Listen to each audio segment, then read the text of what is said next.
Israel comes in and says, in order to fish, you need a permit. In order to farm, you need a permit. In order to build houses, you need a permit. Now, technically, every country has this. If I want to go hunting in America, I need a permit. But what's going to happen when the Palestinians are not given permits and settlers who come from America, from Europe, are given permits right outside the border? The land is there, but the people that are living on it are not allowed to farm the land. The ocean is in front of you, but for technicalities, you're not allowed to fish in the ocean. Only the people in Tel Aviv, the Israelis, can come over. They can take and come and fish in front of you. You will not be given a permit to fish. You want to build a house, technicalities, you're not going to get a permit to build a house. You want to correct the sewage system, you're not allowed. By the way, for 30 years, the sewage system of Gaza has not been allowed to be corrected. The same pipes that were built 30 years ago, 40 years ago are still there. Can you imagine the problems that they have here? Why? Because Israel did not allow permits. What are people going to do? Well, whether we get permits or not, we need to build houses. And so they build houses in Gaza. They build buildings in Gaza without permits. What's going to happen? Your son was found throwing a pebble at the tank. Israel's going to come in and say, oh, your son did this? Guess what? You don't have a permit for your house. Why do you not have a permit for your house? Because you weren't given one. You kept on applying, you kept on going, and they kept on delaying. So they will tear your entire apartment, your entire house down, and the UN comes, America comes, oh, I'm sorry, this is not, he just didn't have a permit. You see, they're playing games here.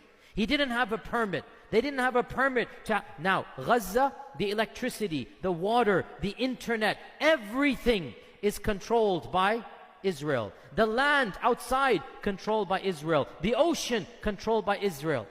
So throughout the 60s and 70s, the oppression continues to rise, and even the most trivial of issues, you want to visit your family outside of Gaza, you need to get a permit. In the 70s, they built a fence wall, so that if you wanted to go outside, you needed to show a permit. The people of Gaza do not have passports.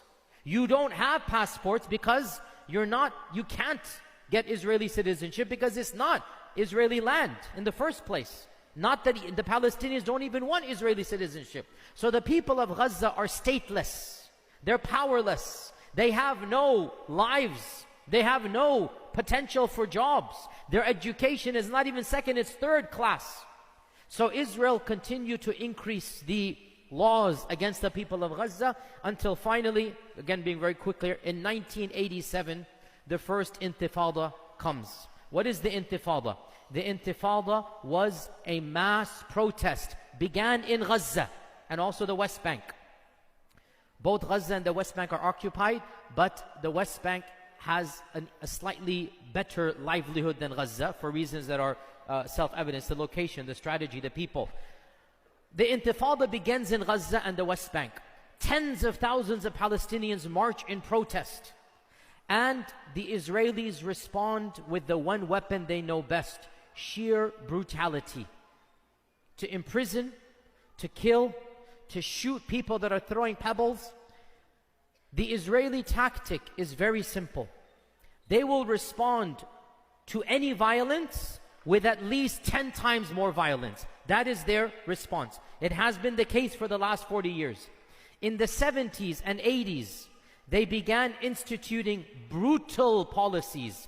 If your family member was caught being involved in political agitation, throwing a rock or stone, the entire family would be penalized. This is the law in Israel. In the 90s, actually late 80s, 90s, the Israeli Supreme Court allowed, listen to this, the breaking of the bones of children who throw rocks at the Israeli security. It is legal, it was legal for Israeli IDF soldiers, for police, to literally find a child that is throwing a stone, that is, doing whatever it can do to fight oppression, and literally right then and there break his hand in two with a rock. I wish I could show you footage, but it is gruesome. But it is on YouTube. It is on YouTube. Israeli soldiers breaking the bones of children. This was sanctioned and considered legal.